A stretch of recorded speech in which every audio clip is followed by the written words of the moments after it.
Empresário de Jorge Jesus responde se existe alguma possibilidade de o Vasco, com a ajuda da 777, contratar o técnico português. No vídeo de hoje do canal do Nicola, todos os detalhes dessa história. Bora repercutir outro assunto que começou nas redes sociais, uma sugestão de corintianos para uma troca. Vai o Luan do Timão para o São Paulo e vai o Rigoni do São Paulo para o Corinthians. Tem chance dessa coisa avançar? Bora falar também sobre o Gustavo Henrique, zagueiro do Flamengo, que está de saída pelo alto custo, vou dar detalhes. Quero falar sobre Daniel Júnior, Cruzeiro correndo o risco de perder mais um jovem pelo valor da multa rescisória, primeira proposta recusada. Para completar, Everton Cebolinha e a especulação de que ele está indo para uma casa nova, as últimas do mercado de transferência, vou falar da minha portuguesa e muito mais. Antes, deixa eu só me apresentar, me chamo Jorge Nicola, jornalista esportivo, trabalhando no meio desde 2000, com passagens por Diário de São Paulo, ESPN, Rádio Bandeirantes, Bradesco Esportes FM, e a missão por aqui é deixar você super bem informado sobre as coisas do futebol.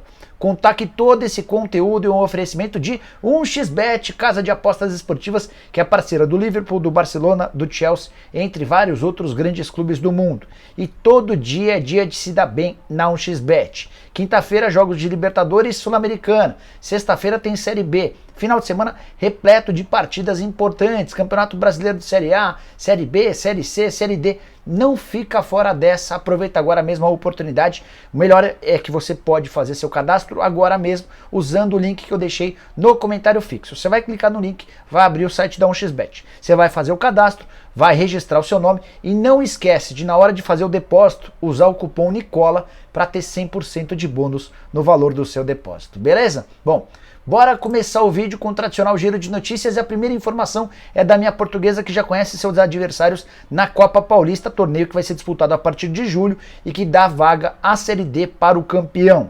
A portuguesa caiu no grupo 3, o grupo mais difícil, com Água Santa, Juventus, Oeste, EC São Bernardo e São Caetano. Os dois primeiros de cada grupo passam de forma direta e os dois melhores terceiros também avançam para a fase do mata-mata. São 3 grupos, ou seja, a Lusa vai precisar, se ela não for nem a primeira nem a segunda, estar com a primeira ou a segunda melhor campanha. Entre os terceiros colocados serão 3 terceiros colocados. Bora falar também sobre o Flamengo nesse giro de notícias, repercutindo uma informação que irritou torcedores rubro-negros. A notícia é de que Marcos Braz não foi a Santiago, no Chile, para o confronto contra a Universidade Católica por causa de compromissos com o seu cargo de vereador do Rio de Janeiro. De qualquer maneira, para substituí-lo, o Flamengo mandou Bruno Spindel e também o presidente Rodolfo Landim. Ainda assim, torcedores rubro-negros nas redes sociais demonstraram irritação com o homem forte do futebol do Fla. E você? Como é que você tem visto e avaliado o trabalho do Marcos Braz? Use o espaço para comentários para palpitar, beleza? Bora começar para valer o vídeo falando sobre Jorge Jesus. Tenho assistido, ouvido e lido uma série de boatos dando conta de que o JJ poderia estar chegando para o Vasco da Gama, e motivos ou especulações elas surgem a partir do momento em que o JJ desembarca no Rio de Janeiro. É legal contar que o namoro entre Jorge Jesus e Vasco é bem antigo. O primeiro clube brasileiro a pensar na possibilidade de contratar o JJ lá atrás foi o Vasco. Depois o Atlético Mineiro foi quem fez proposta, mas aquele que fechou com o JJ, todo mundo sabe, o Flamengo. Pois bem, agora com uma possível ajuda da 777, a parceira do Vasco, que tem colocado muitos milhões de reais em São Januário, surgiu a especulação de que o Jorge Jesus já estaria fechado. Teve até uma pessoa que me acompanha e me mandou mensagem no Instagram dizendo que um cara de um restaurante onde o Jorge Jesus frequenta teria ido lá e confirmado conversas, enfim. O que eu fiz? Mandei mensagem para um dos representantes, um dos empresários do Jorge Jesus em território brasileiro. E perguntei, e essa história do JJ no Vasco é quente? A resposta foi a seguinte, abre aspas, 0, mais gelado do que iceberg, fecha aspas. Ainda perguntei se o Vasco pelo menos procurou, se tem a ajuda da 777 na tentativa de contratar o Jorge Jesus. E essa pessoa garantiu que não houve nenhum contato de dirigentes do Vasco da Gama com o Jorge Jesus.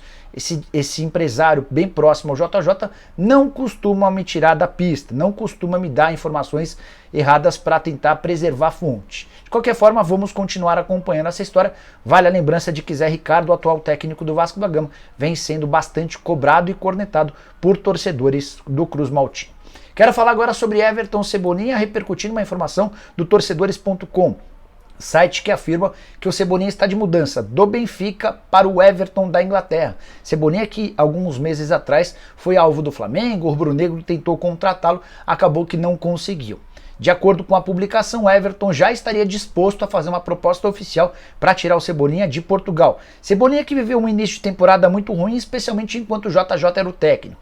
Depois que o Jorge Jesus foi embora do Benfica, coisa melhorou consideravelmente pro Cebolinha. O atacante brasileiro já soma 46 jogos, 7 gols e 7 assistências, titular absoluto. Por exemplo, esteve presente nas 2 partidas contra o Liverpool na Liga dos Campeões, também participou dos clássicos contra o Porto e contra o Sporting, tem jogado com enorme frequência, 26 anos de idade, contrato até 2025 e multa rescisória de 150 milhões de euros. Estou tentando contato com o empresário dele para saber se o Cebolinha fica no Benfica, se pode ir para outro clube do futebol europeu ou se ainda vem para o Brasil. Acho que essa chance de jogar no futebol brasileiro tão cedo é remotíssima.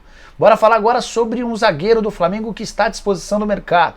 Gustavo Henrique, que já foi procurado pelo São Paulo, pelo Grêmio e pelo Internacional, em outro momento não deve permanecer no clube. Tudo porque o Paulo Souza fez uma avaliação dos seus zagueiros e a consideração feita pelo Paulo Souza, o treinador do rubro-negro, é de que o custo-benefício do Gustavo Henrique não é bom.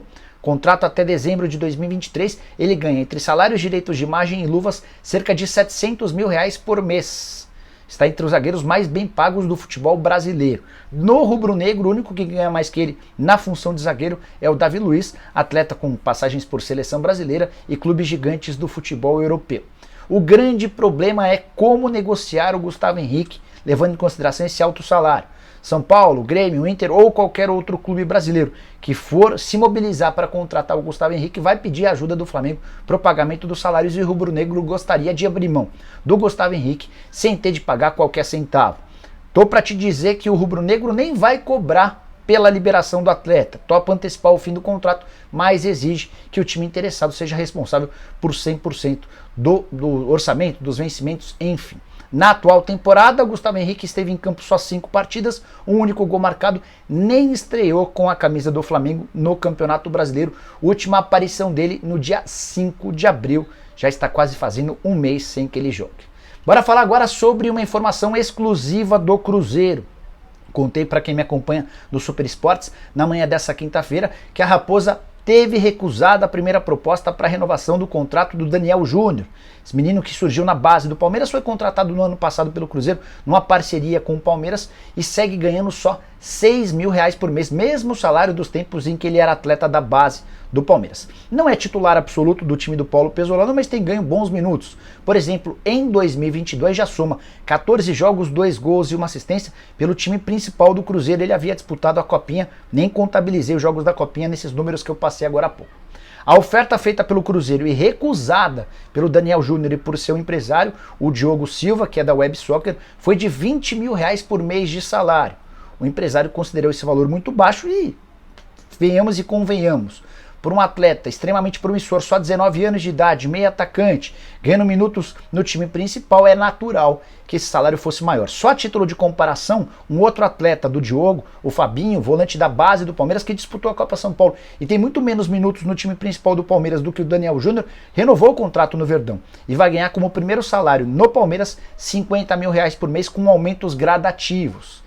Era mais ou menos isso que se imaginava que o Cruzeiro ofereceria. Diante dos R$20 mil, já houve uma recusa, um novo encontro entre o Diogo Silva e o Pedro Martins, que é o diretor de futebol do Cruzeiro, deve acontecer na próxima semana para que isso possa ser resolvido o mais rápido possível. O motivo?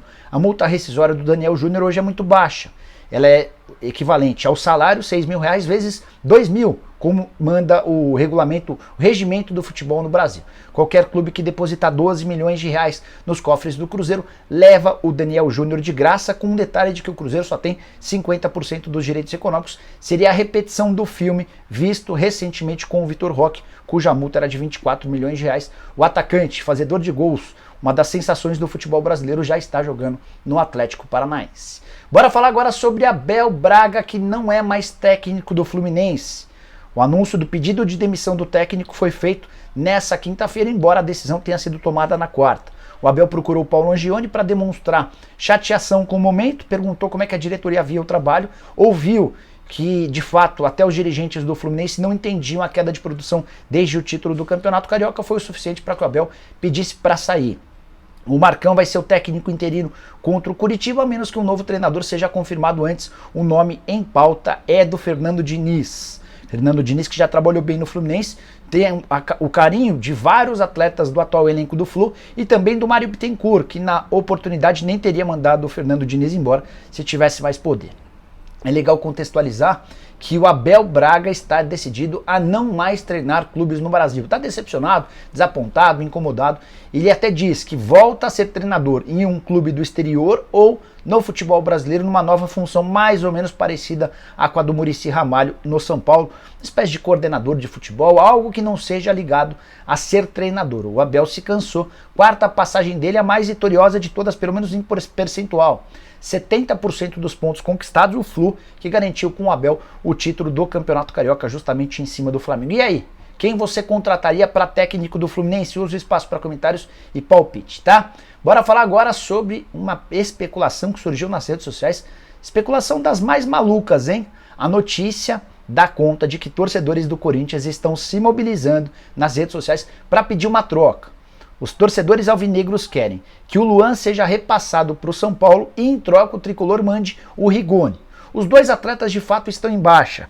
O Luan desde a temporada passada, o Rigoni desde a chegada de Rogério Ceni. Só para comparar, enquanto o Rigoni era treinado pelo Hernan Crespo, era o principal jogador do São Paulo.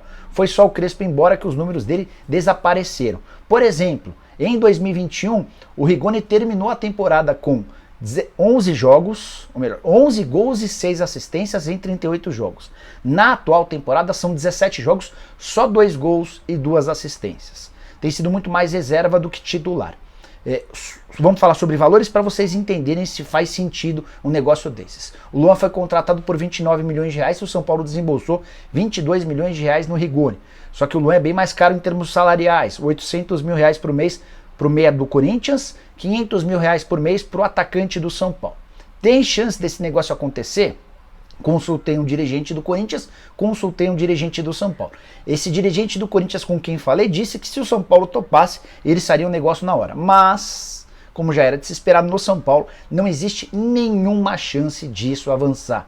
Não sei por que cargas d'água há bastante tempo especulam o Luan no São Paulo com qualquer tipo de troca. E o São Paulo assegura que não tem a mínima intenção de contratar o Luan e mais, que o Rigoni mais cedo ou mais tarde vai dar a volta por cima e voltará a jogar bem. Você ainda acredita nessa possibilidade?